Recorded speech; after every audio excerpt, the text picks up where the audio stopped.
With item 14, I have already received a number of proposed amendments. Glad council members have been paying attention. A number of proposed amendments to item 14. We'll systematically take the amendments, and I know that council members Cohen and Laster will then tag those amendments in the main items so that we'll have an opportunity over the course of the week. No one's trying to sneak up on anybody. Course of the week to sort them out. And some of the amendments the administration has seen, others we have not. So we look forward to seeing some of the items. And I have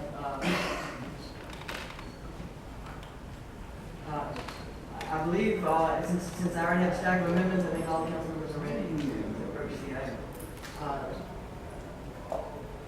Chair recognizes Councilmember Cohen. Thank you, Mayor.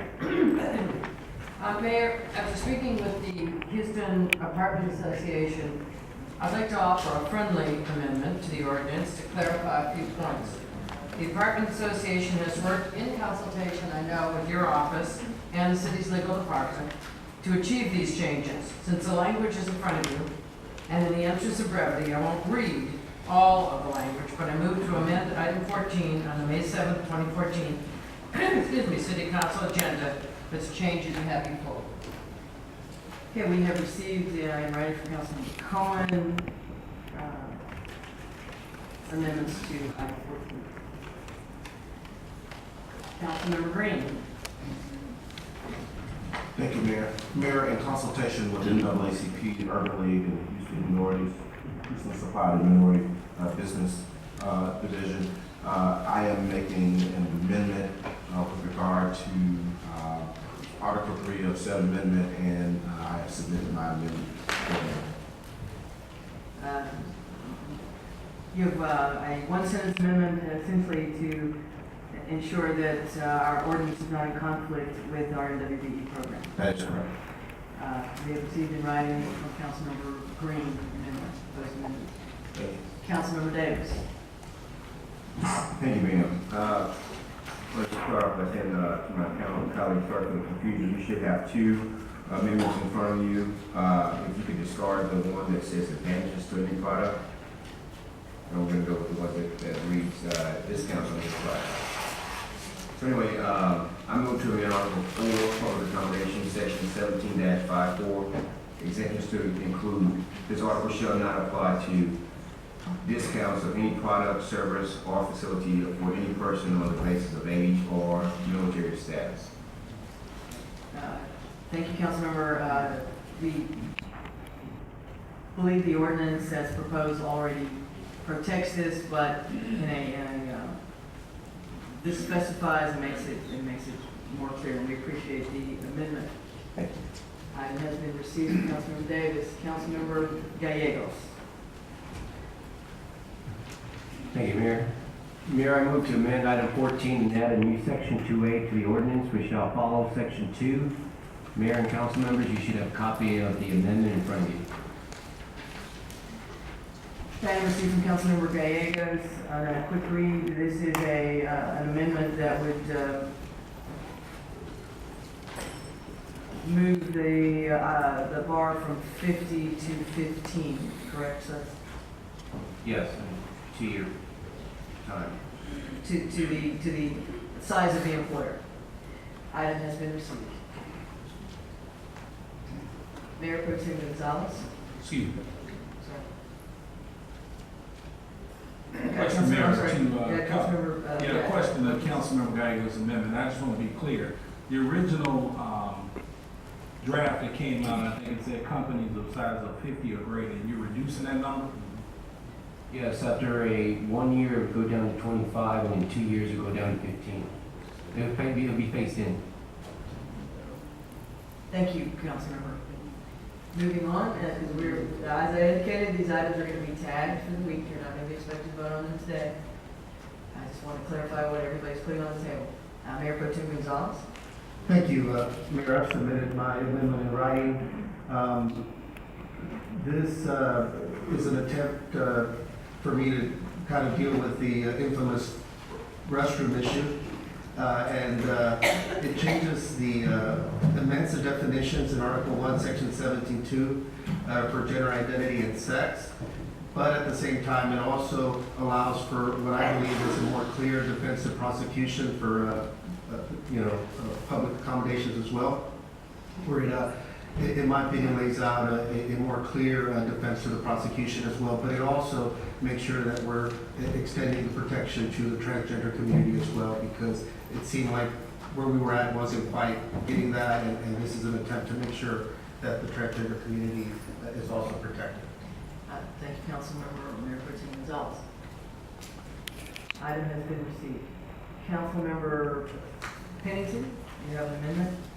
Yes, Mayor, I have 6 amendments, written amendments, which I passed out. I'll just mention them briefly. The first one is the effective date. I know the Greater Houston Partnership asked for that, and I see that you have accommodated them somewhat. I have just picked September 1, 2004 on the theory that it would take the city a while to get ready to enforce this ordinance.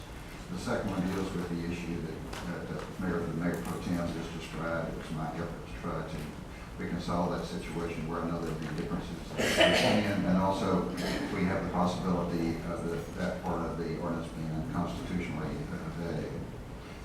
The next amendment, number 3, deals with the same issue.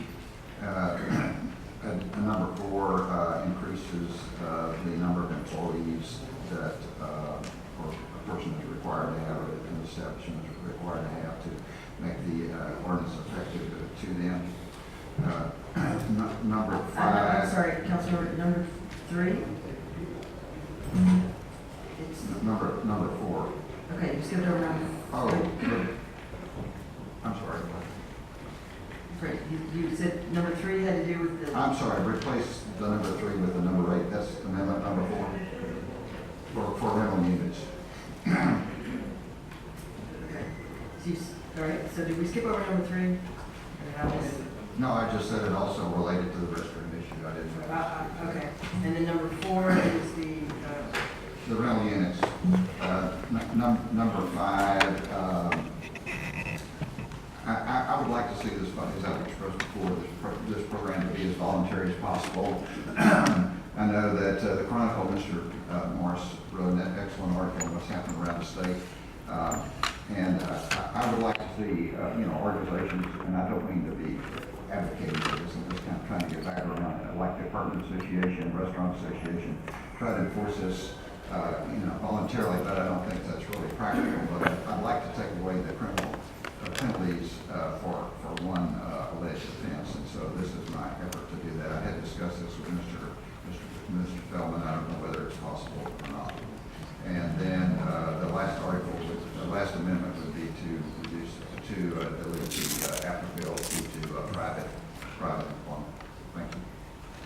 and the item, amendment number 6 would roll back all the private employment, including, That's right. Article 5. including private employment as it applies to city contracting? No, it's just the private, not city contracting, not public accommodations. Okay. Not housing, it's just the private. Article 5. 6 proposed amendments, labeled amendments 1 through 6, have been received from Councilmember Pennington. Councilmember Bradley. Thank you, Mayor. Mayor, I have a question for the city attorney. I'm not sure if an amendment is needed or not. I think not. But I wanted to ask Mr. Feldman, an attorney, a legal question about the exemptions, particularly as it relates to David, page 8, section 1754-2, the general exemption section, and page 19, 17-122A2, specifically on page 8, and I'll go slow to give you a chance to get there. On page 8, under section 1754 exemptions, there's a straightforward religious exemption there. This article shall not apply to religious organizations. Straightforward religious exemption. Then you go to page 19, section 17-122, A2, religious organizations, private club exemptions. This article does not prohibit a religious organization from giving preference to persons of the same religion unless membership in the religion is restricted because of a protected characteristic.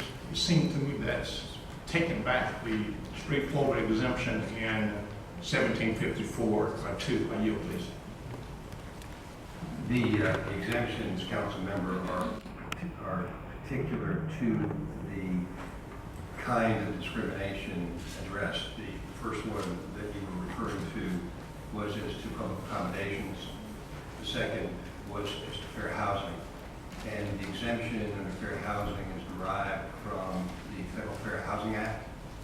And we have to be consistent with that statute in our fair housing ordinance, as we have been for 7 years. This is a pre-existing language from our fair housing ordinance. We have to comport with the act if the city of Easton is to be deemed or certified as a substantially equivalent agency for purposes of investigation of the complaints. So the difference is purely that under fair housing, we have to comport with the exemption under the Fair Housing Act. Thank you, kindly. Duly received and accepted. I thank you, Mayor.